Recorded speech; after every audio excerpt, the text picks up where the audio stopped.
Hi, everyone. I'm Carl Bierock. Welcome back to the Jaguar Football Podcast. And with us, as always, is Dr. Nicholas Bear. He's the head coach of Seckman Football. Coach Bear, so good to see you. And before we really dig in, there's one question that a lot of folks are asking is, where did the Seckman Jaguars go where we're a pass-heavy offense setting records? It's almost like an episode of Lost. Yeah, we used to call it the Seckman single wing offense. I think now we're calling it like the Jag Coast Offense in reference to the West Coast. So, no, hey, another fun night in the Valley. 53-0 win over Mehlville. We've won the last 5 over Mehlville. Before that, we were 1-6 against, or excuse me, 1-5 against them all time. So we creeped our overall record to them. To 6-5, got on top of that, and because of conference realignment, we won't be playing Mehlville for a while. So it's kind of nice to close the chapter on that book. Last time we lost to them, 2019, they were a good football team. They had an offensive lineman going to Mizzou. They came to the Valley and kind of had their way with us. And Friday night, kind of an opposite story. And it was really great. We talked about, especially at the beginning of the week, playing a perfect football game and focusing on the details of your position and getting better. And it was really good to see our defensive backs are taking that step forward in their footwork, and you could see it on film. They're backpedaling and, in unison, breaking together. Linebackers are getting confident in their reads. D linemen, we put some pressure on the quarterback, kind of flushed him out a few times to accomplish that goal. Our offensive line continues to take step forward. We're going to make a few more even adjustments to it this week to, I think, really make it better. And ultimately, that's the goal. We want to continue to get better and really peak as we get towards the end of the season. And it's really fun doing that with this group right now. And, tailbacks, we got downhill, right? We finally popped a big one there with Mason Fowler, did a great job, inside early, make them commit, pop it outside late. That's how it's done. And watching a tailback stream down the sideline, Carl, that warms my heart a little bit, made me a little extra happy to kind of finally break that big one on a Friday night. And then it comes down, obviously, quarterback and receivers executing the routes and executing the game plan. And, no secret, Brody Kuby set a single game record for 5 touchdowns in a game. He's had 9 the last 2 games, and something we want to continue to build on going into next week. Yeah, certainly a lot to unpack from that game. Defense, as you mentioned, pitching a shutout. Brody just lights out the last 2 weeks, 9 touchdowns. A few, maybe 2 incompletions 2 weeks ago, a couple Friday night. Amazing, play from quarterback position. And you're right. You said it just warms your heart. There's some, I'd call like your traditional Seckman football that we all come to love and look forward to. And that's alive and well over at the Valley. Yeah, still having that thread of, hey, we can run the ball. We can pop 140, 50, 60 yards if we need to. That's really going to focus or make teams really know, hey, we're a team that can still run the ball. We're rotating 3 and 4 guys through there, but that's because they all deserve the reps. They're all working hard. We're getting fresh legs. They're all battling, and they're all happy for the success of their teammates. So, it's something that, once again, like I said, we want to continue to build on throughout the season and go from there. Yeah, one of the things I wanted to ask you is, the running or the back by committee, it seems like it's grown a little bit compared to years past. What's it like in the locker room and the conversations that you have with the players? Because, obviously they all want the ball, and it sounds like from what you're saying, no one's really being selfish about playing time or, their opportunities. Yeah, you come from the days of, the Cole Rubles, the Tommy Gabars. Last year Brady Ambrose taking on a huge load, and realistically, we may be in a situation where we don't have a 1,000-yard rusher this year. Those guys in the backfield, they're rooting for each other, and they also know, hey, when I got the ball in my hands, I need to make something happen because the guy behind me, he's going to be doing the same thing, and we'll get to a point in the season where hopefully our legs are going to be a little bit fresher as we get into them week 8, week 9 playoff games. If someone's taking the load of 150, 200 carries, you get towards the end of the season, they lose a little bit of that step, right? So we're working, really trying to keep that balance and keep peaking towards the end. And yeah, I mean, it's fun. Those guys score a touchdown, everybody's celebrating. Everybody's partying. We're going to put a huge emphasis this week on who's going to be the first guy to congratulate the teammate, right? The receiver catches a touchdown. Yeah, you know what? You may have been a little bit open, but you're going to be happy for the guy that got in there, and watch those guys feed off each other. I mean, how could you not be happy for two guys like Cam Benson and Kyler Huckfeld? Kyler Huckfeld, we talked a lot about him on the podcast, just kind of that journeyman all the way up, never the guy, but one of the guys. And even last year, taking those JV reps, having a breakout game against Parkway South, huge catch in the Oakville playoff game. Now, bigger role coming in senior year. How could you not be happy about a guy sticking with it the whole way, and really watching it pay off for him? So that's a lot of fun. And then you got a guy like Cam Benson who, last year's season-ending injury, UCL elbow down, for a lot of us, you don't see him. So, hey, last time he was hurt, next time you see him, he's good. You weren't there for all those days in between, the 7 to 8 months where he's recovering, he's working his PT, he's not able to do the things he was able to do. He misses some of the basketball season. He's back during baseball, but not entirely healthy. And then boom, now he's coming out here, senior year, having a breakout year, being a great leader, he's the definition of a teammate and a Seckman football receiver right now. And I could not be any more happier for him. And then it goes to even the guy, Quinn Mattingly getting his opportunities. And then, end of game scenario, we get Logan Hampton in the end zone. That was a fun one for me. Logan's another guy, all the way up through the program. I've watched him work. He's showed up to every weightlifting session, every practice. And to finally watch him get across the, quote unquote finish line or the end zone and get in there. I mean, that's party time. That's something that was 3.5, 4 years in the making. So, the room is fun right now, and once we get everybody on board with that, it's even going to go to higher level. And I could sense the pride in your voice, and you've talked about it on a couple of these podcasts where you want them to go through that progression of, starting and playing freshman year and then moving up to JV and then, maybe getting some reps or some time as a sophomore or junior. But when senior year comes, it's showtime. You're out there. Yeah, it's that plan, and it's something that we've enacted, we've used. Sure, we adjusted based on players from time to time, but to watch that plan continue to kind of work over and over and over again, that same process, it's certainly rewarding on my end, and it's even more rewarding when a kid believes me, and then it pays off for them. So the joy from them, their families after the game, it's awesome. So good to see, and just love to see that group succeeding. You mentioned that this is one of the largest, or if not the largest, senior class, and so the books are waiting to be written on how well they do the rest of the season. We're at the halfway point. Big opponent coming up next week, but before we get there, I wanted to ask you about the way that you and your staff call plays, and so I'm curious. Do you dictate what the defense has to do when you're on offense, and then even vice versa when you're on defense? Or is it just that you have this, you're scouting, you're game planning, and you just, you feel like, hey, your best 11 are, going to take care of their best 11, and you're going to like the outcome? Yeah, when we're preparing a game plan, obviously we're watching their defense. So, what are their strong points? What are their weak points? As we get into, a game like Oakville, okay, well, what have they done in the past against us? We played them the last, 6 or 7 times in our single wing offense. So, what do we think the defense is going to give us? How have they aligned to other teams in previous weeks when they get in this formation? So that's kind of where it starts. And then, hey, what are we succeeding at? What are we good at? What have we been doing that we can build off of or add a little adjustment to and things like that? Now, certainly, as our offense has become a little bit wider, a little bit more balanced, and has expanded the last 2 and 3 years, it's definitely more for teams to prepare for. Hey, if you're hanging around from 2020 to 2022, it was a lot of jag and blue. May have looked like run right, run left. We were doing a lot of different things in the blocking scheme.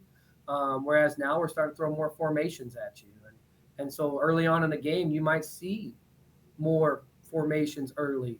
So that way we get an idea of, well, how are they lining up? Well, if we're getting this, what are they giving us? If we're getting this formation, what's the alignment? Okay. Are they slanting one way? Are they going one way, the other? Um, and or if so, you're talking personnel. Hey, this guy comes in the game. We know he's going to line up in a 3-tech and slide him down. He's going to be slanting strong side or slanting weak.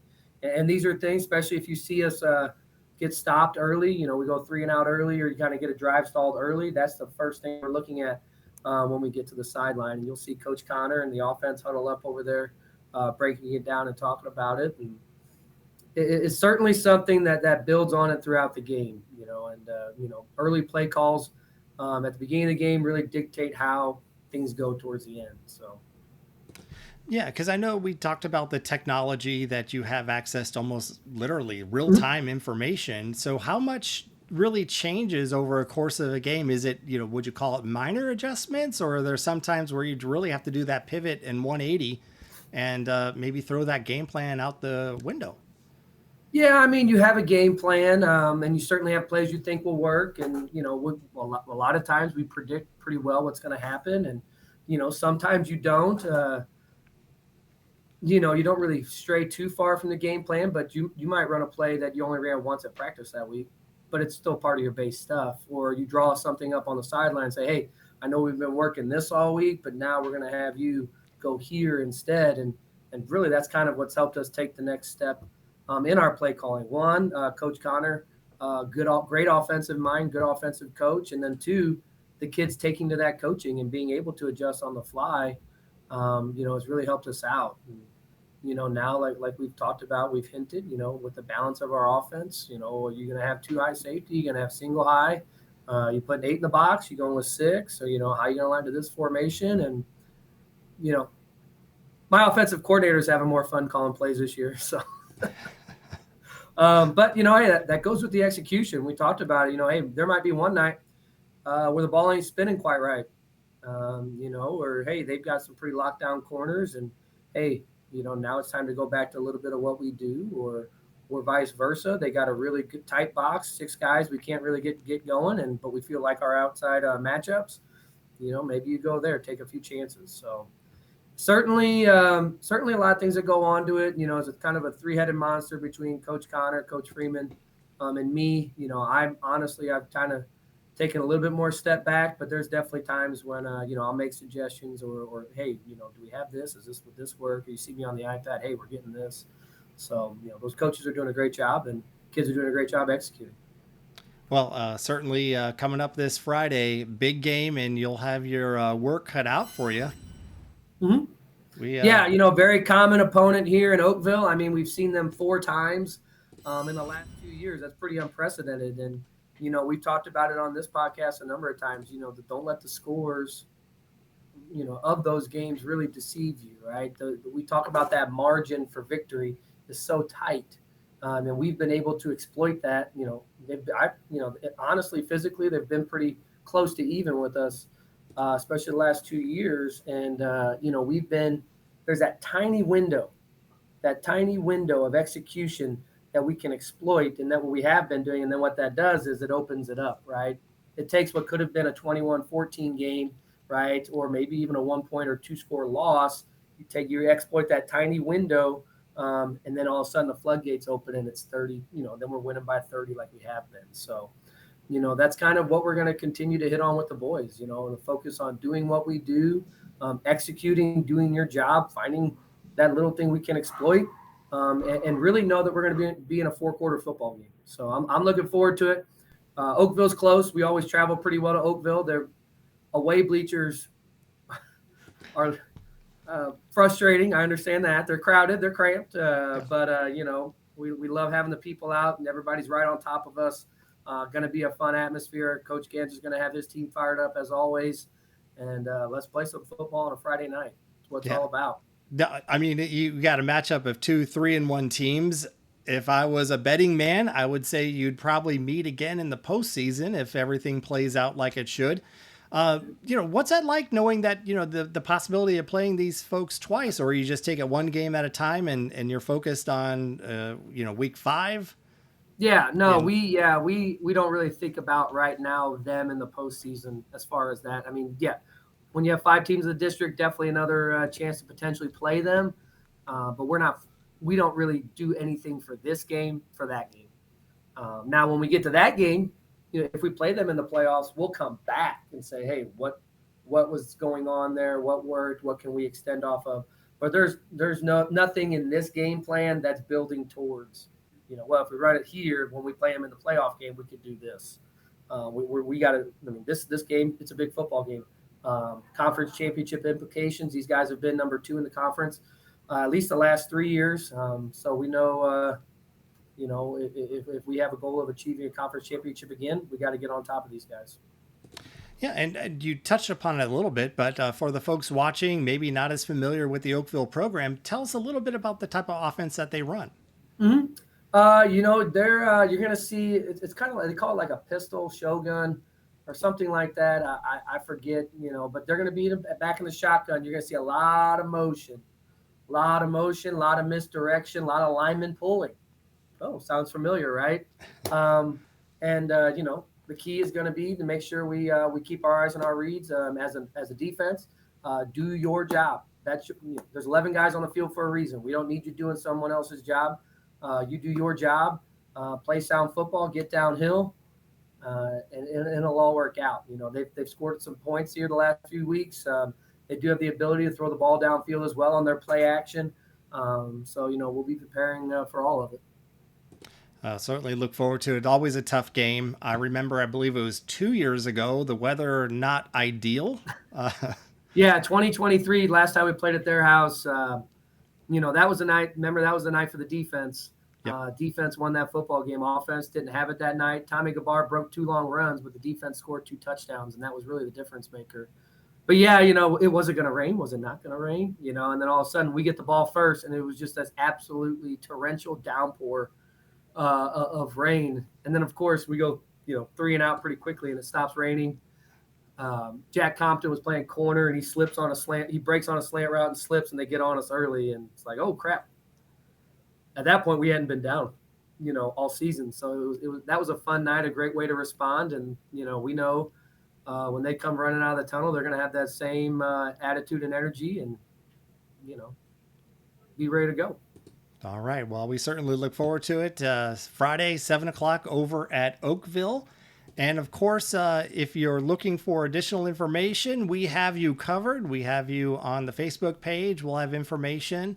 We also post this podcast up on YouTube. So if you're so inclined, you can watch this in all its high definition glory on your larger TV. And also our friends over at Livestream STL are kind enough to put this podcast on their site as well.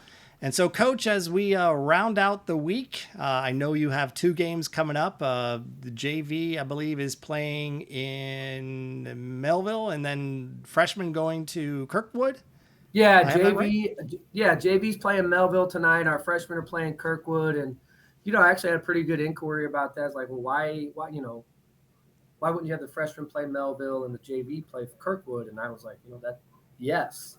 The thing is, though, it comes down to it's Mehlville only has a JV team. So you're going to have 9th, 10th, and 11th graders out there. Freshmen playing the full JV squad, whereas, execution-wise, we might be able to match them or be a little bit better physically.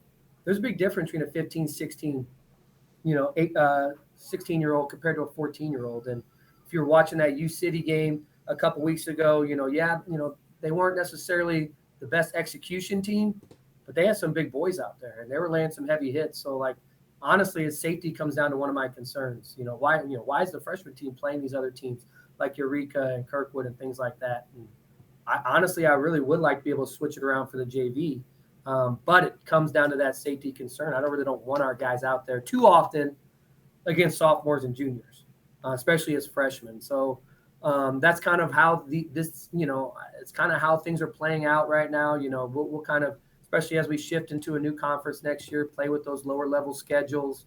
Because certainly I wouldn't mind having our JVs, square up against Kirkwood or play a Eureka.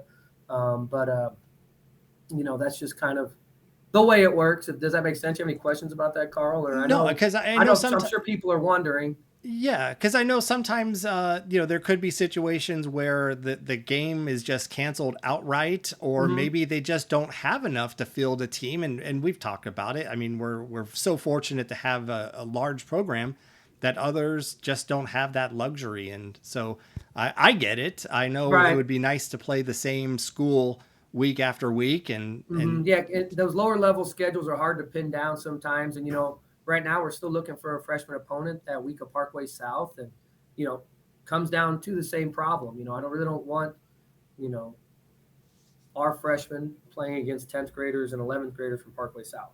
I want them playing freshmen physically. Like we talked about weight training in the off season. Like from the your biggest jump is from freshman year to 10th grade, right? That's you get them newbie gains. That's what I believe call them. Those guys are riding high because they get so much faster so quickly, and put so much weight on between freshman and sophomore year. It's the most important one. So when you go out there and play a team, you can tell the difference between a sophomore, right, and a little gangly freshman yet that's still trying to find his way. So you know, it's going to be a tough one for the freshmen tonight, and I'm excited for it. I unfortunately won't be able to make it out there simply because I'll be at the Mehlville game. I do have a son on that team, so no, what little family time we get in the fall revolves around football, so I'll be there. yeah, I think the Jaguar Nation will give you a pass for that Right. today. And I mean, I saw you on the sidelines for the junior Jag 8th grade, and I'm trying to picture now that group transitioning to freshman year. And yeah, they have Yeah. there's some big guys out there, but they have some growing to do and, get accustomed Yeah, to they're a that good speed. looking group. And, I was kind of walking around. Well, Saturday I was here all day, helping. We hosted our first home game for Junior Jaguars. And, we haven't really been able to give much of an update this season. And, we talked a lot about kind of the booster club really taking over the daily operations of the Junior Jaguars and educating the coaches and kind of fully overseeing it and really trying to create that top down effect with the high school. And I mean, it's been so much to celebrate, in our community right now with football, and it's been really great. You know, yes, we did sweep Summit and Lafayette on Saturday. We won every game except one against Oakville, so we're winning. So everybody's smiling and everybody's happy. That's great, right? But really, what it's great to see. I enjoy walking around, seeing the kids, Coach Bear, and I'm high fiving them, and it's fun. And it's good to know that our kids. Not saying they weren't before, but they're being handled with care. They're being handled by coaches that care for them in a safe manner. That's open for everybody. They're out there practicing on Tuesdays and Thursday nights, not 3 and 4 times a week, making it accessible to more kids. And you still see that execution, and you still see us playing good football on Saturdays. And, you know, just a lot to celebrate with the Junior Jaguars and how things are going right now. And I'm excited to watch that go. I'll be out there all day again Saturday, kind of being the lead showrunner. And, maybe I'll get one of these Saturdays off. No big deal. It's not that big a deal, because my fourth grader plays at 9 a.m. all the time. And then, of course, my seventh grader plays at 1. So there's not go home, eat lunch, come back, So it was fun to kind of get to hang out and watch the eighth grade do their thing on Friday. Or Saturday. I had not had a chance to watch them yet. And, so much positive going on, and we've talked about noise before. Anytime you have a bunch of positives going on, there's always going to be something that tries to creep up or somebody that, kind of wants to tear that down. And, it's noise. And, for me, I had a lot of people reaching out to me this weekend, well, you should really do this, or, so-and-so saying this about you, blah, blah, blah, blah, blah. And, I feel like you should go say. The important thing to remember, with a lot of these guys is that facts don't matter. And, we know we're doing a lot of positive things in our community for our kids. And, there's no reason to engage when quite simply things aren't true. So it's a lot of fun. I'm enjoying it. Going to be out there Tuesday and Thursday night. And looking forward to some fun practices and smiling faces. Yeah, absolutely. And that's something that we can incorporate in the podcast, coaches. I know that they, put out some announcements. So if I could gather the like the scores and those sorts of things from Saturday, that's something we can include because I know they're working hard, and I feel like there was a little bit of extra effort seeing you on the sideline watching from the boys. So they always have that extra motivation when you're out there, and I'm sure they appreciate having you there to cheer them on. Gosh, we covered a lot in this final thoughts. I'll leave you. Anything else you would like to cover as you go into Oakville? Roll Jags, beat Oakville. Well said. Well said, Coach. Okay. Well, thank you so much for joining us, and appreciate everybody watching today. And roll Jags, and we will catch you on the next one.